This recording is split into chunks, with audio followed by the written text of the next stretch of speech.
नमस्कार व्यूअर्स, आपका स्वागत है एक बार फिर रैम्पो चैनल में। और मेरे साथ हैं डॉक्टर राम कुमार।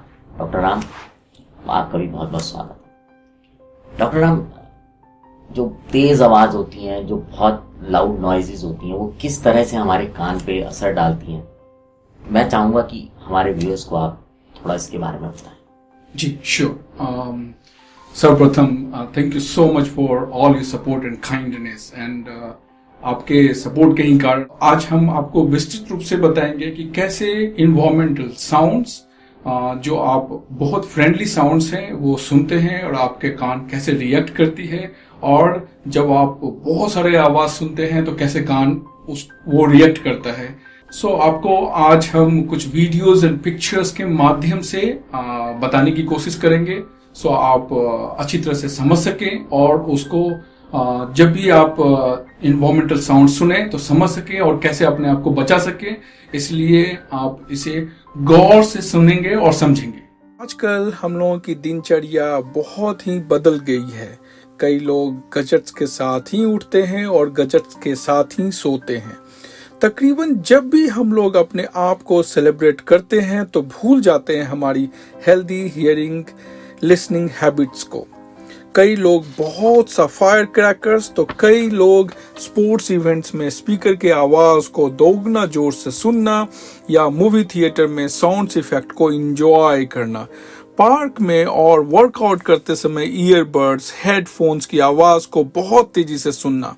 हम लोग ज्यादातर 60 और 70 डेसिबल के आवाज को बहुत आनंद से सुनना पसंद करते हैं। हम आज ये बताएंगे कि हमारा कान कैसे अच्छी बातों को सुनकर अच्छा स्वस्थ जिंदगी देता है। कान का हर एक पार्ट अलग अलग काम करता है। आप लोगों को पता होगा कि कान के 3 पार्ट होते हैं। एक जो दिखता है आउटर ईयर, उसे बाहरी कान भी कहते हैं। दूसरा मिडिल ईयर जो बीच का कान है, और तीसरा इनर ईयर जो अंदर का कान है।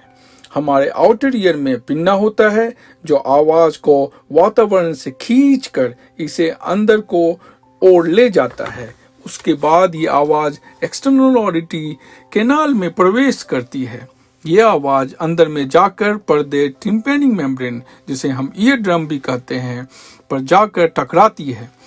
उसके बाद आवाज मिडिल ईयर में प्रवेश करती है। जब पर्दे टिम्पैनिक मेम्ब्रेन बाहर से आने वाले आवाज की वजह से वाइब्रेट करने लगती है तो इसी पर्दे से हमारी 3 छोटी छोटी हड्डियां मैलियस, इनकस, स्टेपियस भी वाइब्रेट करने लगता है।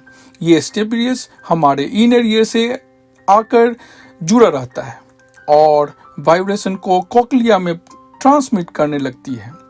कॉक्लिया में मौजूद फ्लूइड भी वाइब्रेशन करने लगता है। इसी वाइब्रेशन की वजह से ये बैसिलर मेम्ब्रेन भी वाइब्रेट करने लगता है। और इसके ऊपर ऑर्गन ऑफ कॉर्टी में हेयर सेल्स होते हैं। इन हेयर सेल्स के ऊपर छोटे छोटे स्टोरियोसिलिया नाम की संरचना होती है। आउटर हेयर सेल्स और इनर हेयर सेल्स जो साउंड को प्रोसेस करके हमें कोई अच्छी आवाज सुनाता है। जब हेयर सेल्स वाइब्रेट करने लगता है, ये आउटर हेयर सेल्स साउंड को एम्पलीफाई भी करता है। तो इसके ऊपर छोटे छोटे स्टेरियोसिलिया होते हैं, वो टेक्टोरियल मेम्ब्रेन से टकराने लगते हैं। इन्हीं टकराने की वजह से सुनने योग्य बनता है। इसके टकराने से आयन्स का एक्सचेंज होता है और आवाज प्रोड्यूस होता है। इसी बॉडी ऑफ कॉर्टी से जुड़े वेस्टिबुलोकॉक्लियर नर्व से होते हुए हमारे ब्रेन में चला जाता है। ये नर्व 8th क्रेनियल नर्व है और हमें सुनने में मदद करता है। जब fire crackers, ambulance, speakers, loud speakers, horn, earbuds और जाने कई गैजेट्स की आवाज सुनते हैं तो साउंड वेव्स को फ्रीक्वेंसी इंक्रीज हो जाती है। इसकी वजह से कॉक्लिया में प्रेजेंट हेयर सेल्स तेजी से वाइब्रेट करने लगते हैं।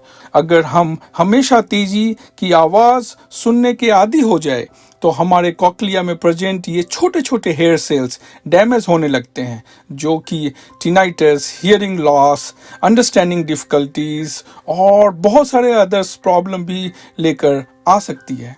हमारे कान 60 से 70 डीबी की आवाज को आसानी से सुन लेता है। अगर हम लोग सेफ हियरिंग लिसनिंग की आदत लें तो हमारी कानें हमेशा अच्छे से सुनेंगी और हम लोगों को डिमेंशिया जैसी मेमोरी लॉस बीमारी से भी बचाएगी। डॉक्टर राम, उम्मीद करता हूँ जिस तरह से आपने ये बनाया है, जिसमें आपने अलग अलग पिक्चर्स एंड वीडियोस के माध्यम से बताया कि किस तरह से हमारे कानों पे आवाज़ों का असर होता है, आई थिंक ये लोगों को समझने में आसानी देगा। डॉक्टर राम, जब हम पीछे अपने एपिसोड्स में बात कर रहे थे तो एक शब्द आया था ईयर प्रोटेक्शन डिवाइस। मैं चाहूंगा कि जो हमारा अगला हम अपना कार्यक्रम लाएं उसमें हम अपने व्यूअर्स को ये बताएं कि ये डिवाइसेस होती क्या हैं और ये किस तरह से काम करती हैं और किस तरह के साउंड में इनको हमें पहनना चाहिए। Yes, eventually I will discuss about ear protection devices. So next videos में ear protection devices जो कि सबके लिए important है, ये नहीं कि हमको hearing loss हो गया है और हम नहीं पहनना चाहते हैं। Well, ये intervention and prevention के लिए important है, हम भी पहनते हैं और आप लोग भी जब अनकंफर्ट लेवल का साउंड सुने तो आप लोग भी पहनेंगे जरूर। इसलिए जो मेरा नेक्स्ट वीडियोस होगा उसको जरूर ध्यान से सुनेंगे। जैसा कि आपने सुना, डॉक्टर राम ने बोला अगला वीडियो भी इस वीडियो की तरह बहुत इंटरेस्टिंग होगा और इस वीडियो को भी आप शेयर कीजिए, लाइक कीजिएगा, अपने कमेंट्स दीजिएगा और जो भी जानकारी होती है, अवेयरनेस होती है, वो जितने ज़्यादा लोगों तक पहुँचे उतने ही ज़्यादा लोगों का भला होता है। तो इस भलाई के काम में आप भी जुड़िए। अब आपसे विदा लेते हैं, जुड़े रहें हमारे रैम्पो चैनल के साथ।